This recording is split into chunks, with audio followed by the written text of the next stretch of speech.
मेरे प्रियो, परमेश्वर के वचन को जब आप महत्व देते हैं, परमेश्वर के वचन के द्वारा विश्वास में उन्नति होती है। हालेलुया! कितनी अच्छी बात परमेश्वर का वचन हमें बताता है कि वचन के द्वारा विश्वास की उन्नति होती है। जब आप बाइबल को पढ़ते हैं, जब आप परमेश्वर के वचन को पढ़ते हैं, मेरे प्रियो, जब हमारे जीवन में यदि बीमारी आती है, 1 साल, 2 साल, 3 साल तक हमारा विश्वास में कमी हो जाती है, परंतु जब आप परमेश्वर के वचन में यूहन्ना रचित सुसमाचार उसका 5वां अध्याय में जब आप पढ़ते हैं, वह वचन कहता है, एक व्यक्ति जो 38 साल तक अपने खाट पर पड़ा हुआ था, बीमार था, यीशु ने उससे कहा, अपनी खाट उठा और चल फिर। मेरे प्रियो, वो परमेश्वर का वचन हमारे जीवन में एक विश्वास में उन्नति को करता है।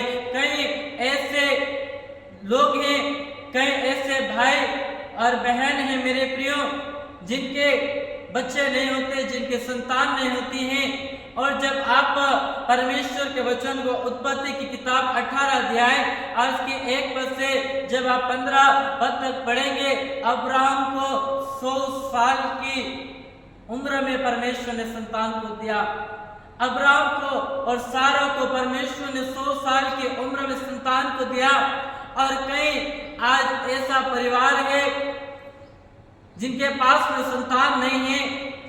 आज उनका जीवन कितना दुखी रहता है, उनका जीवन कितना आंसू से भरा हुआ रहता है मेरे प्रियो। परंतु जब आप परमेश्वर के वचन में अब्राहम और सारा के विषय में जब आप पढ़ेंगे, आपके विश्वास की उन्नति होगी मेरे प्रियो। जब आप परमेश्वर के वचन में जब आप पढ़ेंगे कि परमेश्वर जब उनको भी संतान दे सकता है, परमेश्वर आपको भी संतान दे सकता है। जब परमेश्वर 38 साल का व्यक्ति जो खाट पर पड़ा हुआ था, परमेश्वर प्रभु यीशु मसीह 38 साल के बाद में जब उसको चंगाई दे सकता है, मेरा प्रभु यीशु मसीह आपके जीवन में भी चंगाई दे सकता है, चाहे कितने साल भी हो चुके आपके मेरे प्रियो। ये परमेश्वर का वचन जब आप बाइबल को पढ़ते हैं, ये वचन हमारे विश्वास में उन्नति करता है, वचन हमारे विश्वास में बढ़ोतरी करता है।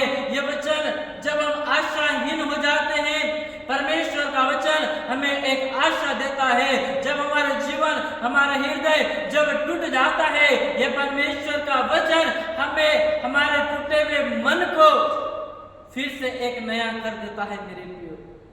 आज कई लोग अपने जीवन से हार गए, आज कई लोग अपने परेशानियों से हार गए, आज कई लोग अपनी चिंताओं से हार गए, परंतु मेरा प्रभु यीशु मसीह का वचन आपसे कहता है, प्रभु यीशु मसीह कहते हैं, अपनी सारी चिंता मुझ पर डाल दे, क्योंकि मुझको तेरा ध्यान है। यदि आप चिंताओं में मेरे प्रियो, प्रभु का वचन आपसे कहता है, आप अपनी चिंताओं को प्रभु पर डाल दे, आप अपने बोझ को प्रभु पर डाल दे, क्योंकि परमेश्वर का वचन एक विश्वास में बढ़ोतरी करने वाला वचन है मेरे प्रियो। और जिस प्रकार से परमेश्वर का वचन भी कहता है, रोमियो की पत्री उसका 10वां अध्याय और उसके 8 पद में कहता है, परंतु यह कि वचन तेरे निकट है, तेरे मुंह में है और तेरे मन में है, यही वही विश्वास का वचन है जो हम प्रचार करते हैं। ये एक विश्वास के वचन के बारे में हम प्रचार करते हैं। यदि आप अपने जीवन में विश्वासहीन हो गए हैं, यदि आप अपने जीवन में आशाहीन हो गए हैं, यदि आपका जीवन टूट गया है मेरे प्रियो, यह परमेश्वर का वचन आपको एक नई आशा देगा, परमेश्वर का वचन आपको एक नया विश्वास देगा, परमेश्वर का वचन आपको एक नई जिंदगी देगा मेरे प्रियो। क्योंकि परमेश्वर का वचन हमको एक उन्नति की ओर लेकर जाता है, परमेश्वर का वचन हमें बढ़ोतरी की ओर लेकर जाता है। और परमेश्वर का वचन लूका रचित सुसमाचार उसका 17 अध्याय और उसके 5 पद में प्रेरित चेले लोग प्रभु यीशु मसीह के पास में आकर कहने लगे, प्रभु मेरे विश्वास को तो बढ़ा दे। यदि आप अपने विश्वास में कमजोर हैं, आज आप प्रभु यीशु मसीह से कहें, प्रभु आप मेरे विश्वास को बढ़ाएं, प्रभु आप मेरे भरोसे के बढ़ा दें, प्रभु आप मेरे विश्वास की और उन्नति को लेकर जाए। ये वचन आपके विश्वास में उन्नति करेगा मेरे प्रियो। इसलिए परमेश्वर के वचन को हमें महत्व देना है, परमेश्वर वचन के द्वारा आप सभी को आशीष दे।